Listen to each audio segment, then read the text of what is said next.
د روسیې لخوا طالبانو ته غوړ خبر وایي په رسمیت مو پیژنو. جزئیات هم دلته وګورئ او چینل سبسکرایب کړئ. زمیر کابلوف وایي ښایي د نوي حکومت د رسمیت پیژندلو پریکړه وکړو. روسیه وایي ښایي د افغانستان سرپرست حکومت په رسمیت وپیژني. د افغانستان لپاره د روسیې ځانګړي استازي زمیر کابلوف په خپل یو تازه مرکه کې ویلي د دې ډیر احتمال شته چې روسیه د افغانستان نوی حکومت په رسمیت وپیژني.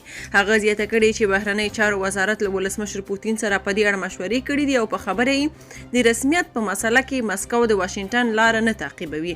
کابلوف همدا راز وایي ولسمشر پوتین امر کړی چې له افغانستان سره همکاري ډیره شي او له دغه هیواد سره د غلو دانو او نورو محصولاتو مرستې وشي. دغه روسي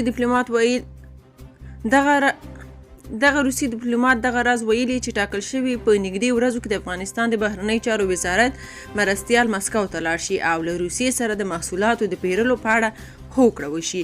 بلخوا پوتین وایي افغانستان په سیمه ییزو ستراتیژیکو پروژو کې راګډ شوی دی. روسیې او ترکمنستان د افغانستان په مسله کې له یو بل سره پر همکارۍ ټینګار کړی. د راپورونو له مخې د روسیې ولسمشر ولادیمیر پوتین په مسکو کې لږ خپل ترکمنستاني سیال سره کتلي. په دې لیدنه کې تر ډیره د افغانستان پر روان وضعیت خبرې شوي. دواړو لورو ټینګار کړی چې په دغه هیواد کې د ثبات او امنیت پر راوستو کې هڅه کوي. پوتین ویلي له ترکمنستان سره د افغانستان په تړاو همکاري کوي او په خبره یې دم غړی افغانستان په سیمه ییزو سترو او ستراتیژیکو پروژو کې شامل شوی دی نو په دغه هیواد کې به د تلپاتې ثبات لپاره هڅه کیږي. پوتین همدا راز وایي چې د سیمې له هیوادونو سره هم په ګډه د افغانستان د ثبات او اقتصادي ودې لپاره هڅو ته ادامه ورکوي. ترکمنستاني لوري هم ویلي چې د افغانستان ثبات د سیمې لپاره مهم دی نو ځکه په دې برخه کې له سیمه ییزو فارمټونو سره همکارۍ ته تیار دی.